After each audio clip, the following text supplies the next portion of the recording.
Hello, everyone. This is Tom Fox. I'm the Compliance Evangelist, and I'd like to welcome you to Life with GDPR, a podcast where I work in conjunction with Jonathan Armstrong, partner at Cordery Compliance in London, and a well-known data privacy, data protection expert. In this podcast, Jonathan Armstrong and I began a three-part exploration of some of the key lessons learned from the first 12 months of live GDPR. In this podcast, we consider the following issues. Number one, do you have a plan for a data breach? Number two, do you know not only your own data, but do you know the third parties you work with and how they store data? And number three, what's the team you need to assemble for data privacy, data protection in the post-GDPR world? Life with GDPR is a production of the Compliance Podcast Network and a proud member of C-Suite Radio. Hello, everyone. This is Tom Fox, back with Jonathan Armstrong for another episode of Life with GDPR. We're going to start a multi-part series where we're going to take a look at some of the lessons learned over the past 6 to 12 months or so around GDPR by going through a list of cases, enforcement actions, and general information that Jonathan has put together for us. So, Jonathan, first of all, welcome back. Thanks very much, Tom. Thank you. So, Jonathan, we're going to take up three topics today, which we're generally going to be, number one, have a plan. Number two, know your data and know your third parties. And number three, assemble your team. So what do you have for us under category one of have a plan? Yeah, well, thanks very much, Tom. As you said, in this series, we're going to try and give 10 top tips that are, if you like, a boil down of those cases, specifically those looking at data breaches that we've had over here in Europe under GDPR. And as a recap, of course, regular listeners will know we started to see some of the cases come through, probably around about 400-ish, some of which are public, some of which not, that have led to some sort of formal resolution so far. So as far as have a plan is concerned, well, it's sort of obvious, isn't it? But I think a lot of people don't have a plan for dealing with a data breach, and some of them don't have a plan for dealing with crises at all. I've had a couple of cases where people have dusted off year 2000 response plans and said, you know, will this work as a plan for responding to a data breach? And of course, it's unlikely. It's better than nothing, and we've certainly used it when it's been better than nothing. But you do need to have a proper plan, and it's a little bit like fire breaking out in buildings, that you just have to prepare for these things because the consequences are great, as we know, up to 6% of global revenue if we have a data breach and we don't report it in time. So businesses have to get to the mentality of thinking when, not if. And whilst we say have a plan, for some businesses, that's going to be two plans. It could be a simple plan that's distributed to all employees, and it could be a more complex plan that the compliance team, the IT team, the information security team, the communications team maybe agree between them. As far as the plan that all employees see is concerned, then obviously you have to keep that simple. I quite like explaining to clients that, again, it's similar to a fire. If I check into a hotel, they don't give me a 65-page document to read on the fire evacuation. Everybody knows that there's likely to be something on the back of the hotel room door which will give me clear instructions on how to get out of the building. And if you've ever had to get out of a tall building in a hurry in a fire alarm, which I have on many occasions, thankfully, usually a test or because somebody's burnt something in the kitchen, then you know that often fire alarms happen at 3 o'clock in the morning when you might be at your best, Tom, but I certainly am not. So it has to be really simple because a lot of data breaches happen outside of office hours as well.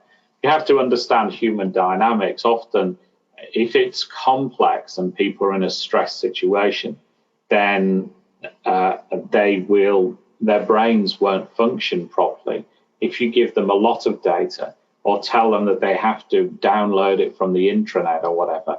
Then there are always going to be obstacles. And the great irony, of course, is we see a number of clients have policies and procedures for reporting a lost laptop, which basically involve you having a laptop to be able to access them. So you've got to make it clear what you expect people to do, keep it as simple as possible.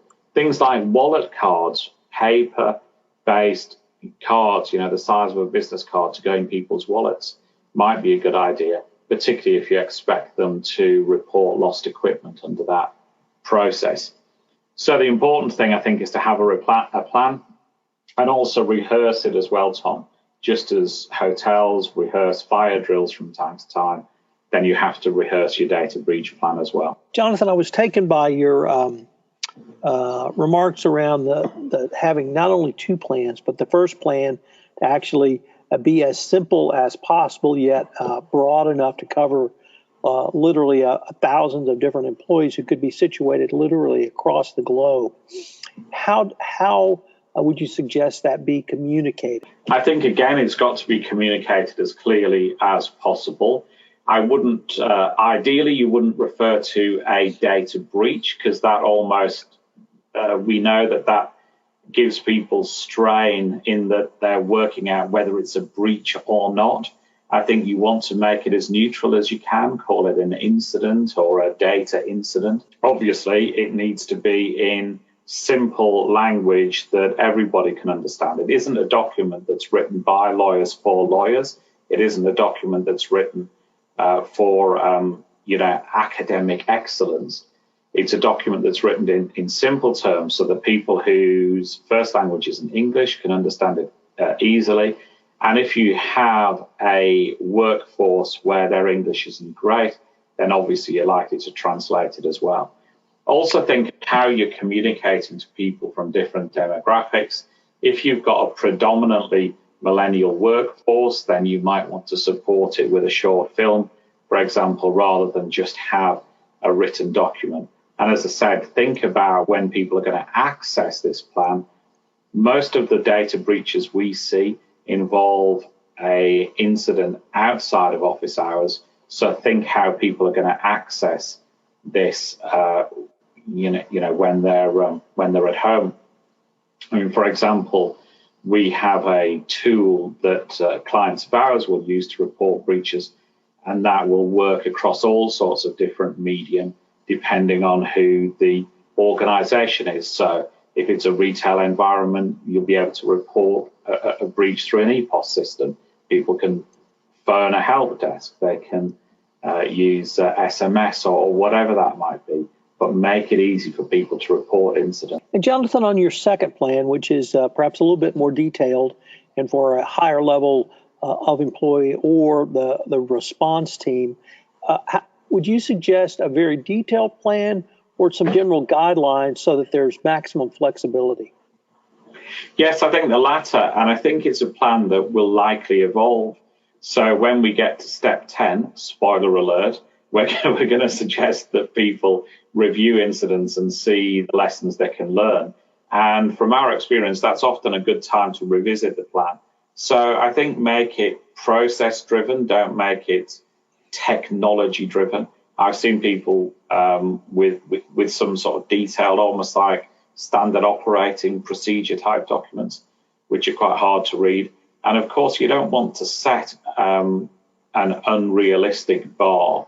Whilst you've obviously got to aim to respond very quickly and within 72 hours, if GDPR is involved, you still want it to be a procedure that's flexible enough to adapt. Remember, of course, that data breaches affect hard copy paper as well as electronic. So don't make it the domain of the IT specialists solely, because a lot of the most severe data breaches involve hard copy data, diary. Jonathan, perhaps we could move on to point or lesson learned 2 of know your data and know your third parties.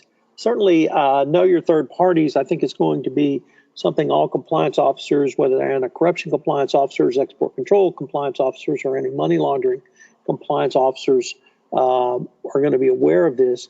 But why is it a little bit different in the data protection realm? And then why is it so important to know your data? So I think one of the issues that we see with many organizations is what you might call the disaggregated world. So it used to be relatively simple, I think, for major corporations to know the data that they had either on their employees. It was held and hosted in-house. But now, of course, that's not the case. Many organizations are using all sorts of vendors or platforms to hold data on their behalf.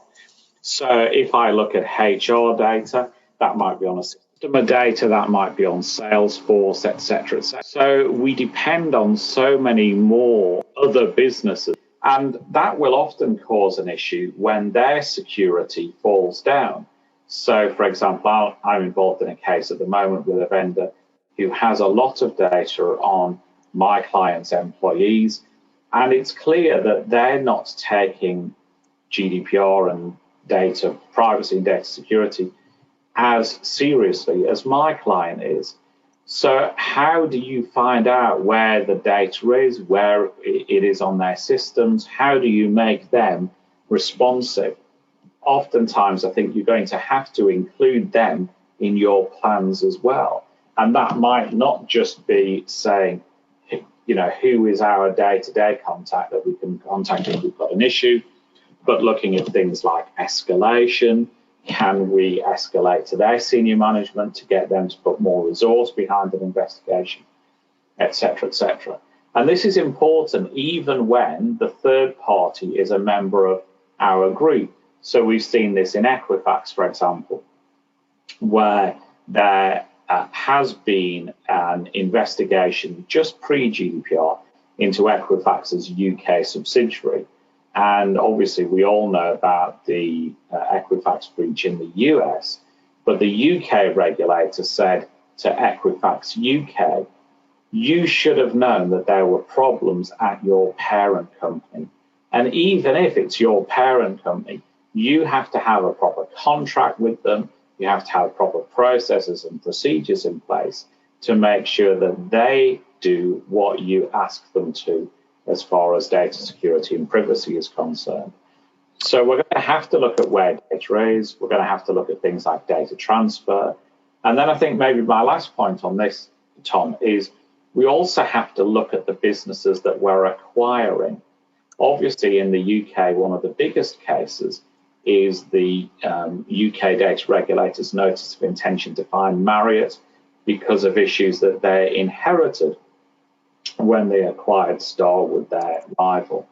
And my understanding is that there's some potential litigation over people who did investigations and assisted in the due diligence. But of course, sometimes due diligence is quite challenging, particularly for organizations of the size of Marriott and Starwood, where there are antitrust considerations around sharing information, pre-acquisition, etc.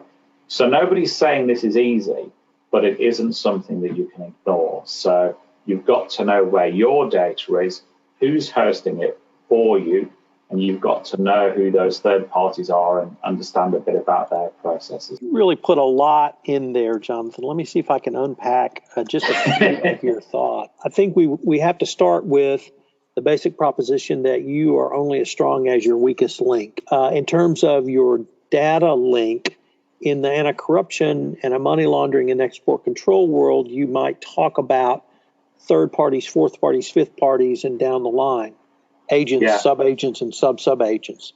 With data, do you typically have that sort of subcontractual relationship, or should, leaving aside the issue of whether they are actually doing it, should companies only put data or send data to their direct contractual counterparties?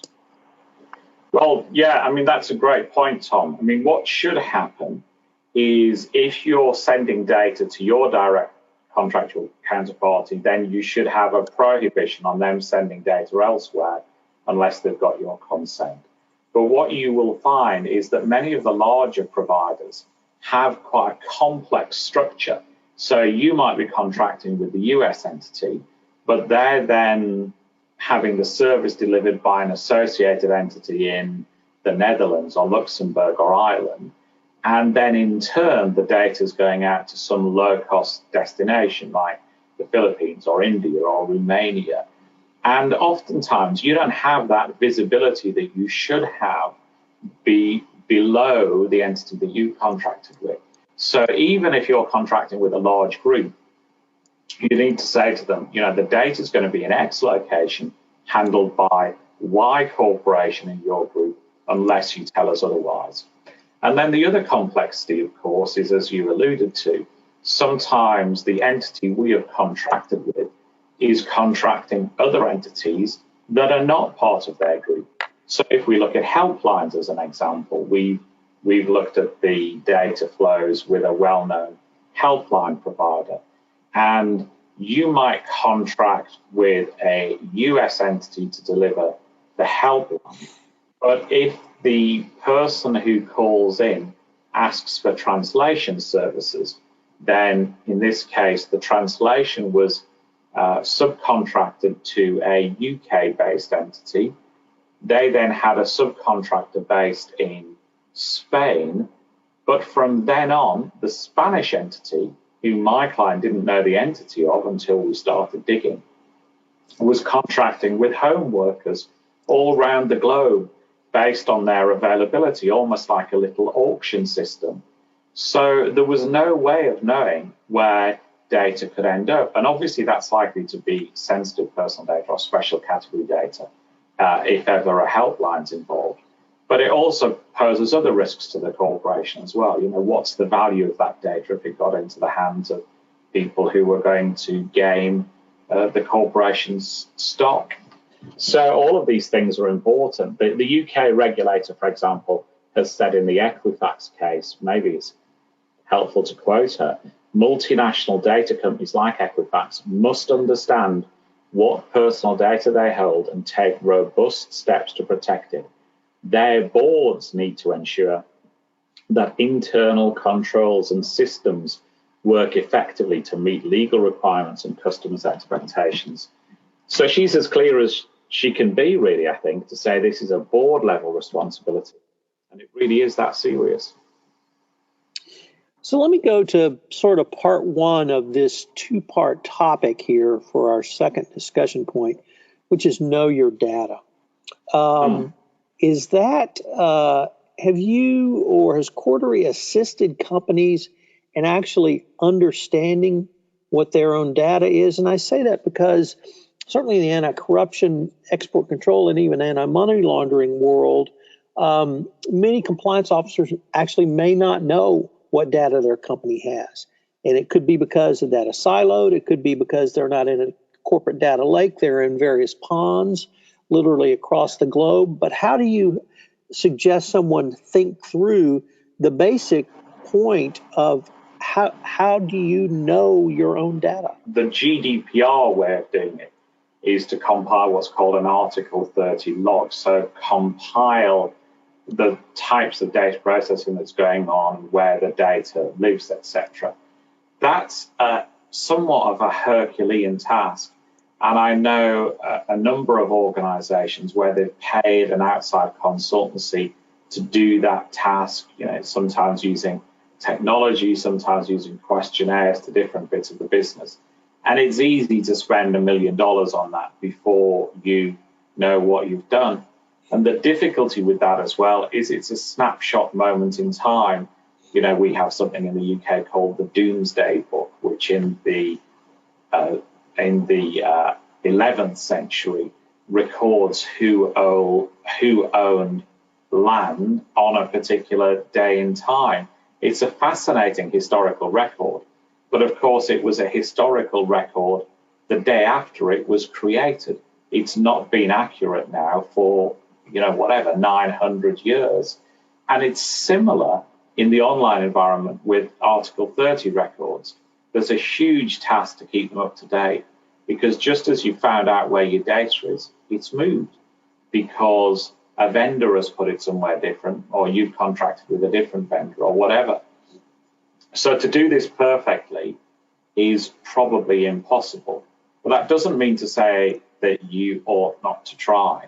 And I think organizations have got much better at looking at where the data that's the most concern is. So looking at key vendors who are hosting employee data or customer data. And then they've also got better at looking at checks and balances.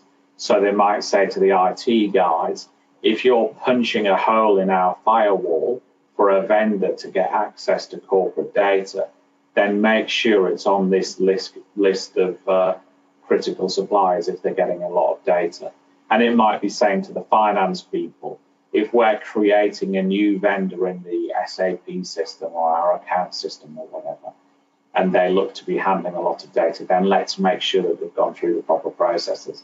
So it's about capturing where data is going at different stress points in the organization. Obviously, perfection isn't possible, but you can make an honest endeavor, I think, to try and find out where your employee data and where your customer data is going. These sound like actually things that are start of a revision to, or at least a start of a good business process. So once again, we may see a regulatory requirement driving a actual business process improvement, John. I think that's definitely right. And if you look at some of the areas where regulators have got involved, then they have asked people to do that. You know, the PwC, for example, recently were on the wrong end of an enforcement action in Greece. And that's one of the things that the regulator seems to be looking for. You know, look properly at what you are doing with data and don't make assumptions. Jonathan, on our third and final point in today's episode, you have the notation, assemble your team. How do you think through assembling a data protection team? Well, I think that you need to look particularly in data security response at having a team that covers most of the bases you'll need and meets and rehearses. And in some respects, it's a little bit like the A Team that I'm not sure whether it was a documentary or whether it was a fiction, Tom, about Really? You think that was a documentary, Mr. T? Okay. And now, ladies and gentlemen, you know the difference between an Englishman and an American. So there was that, you know, what does the A Team teach us about breach response? Well, it teaches us that we often need a team of diverse individuals with different backgrounds and skills.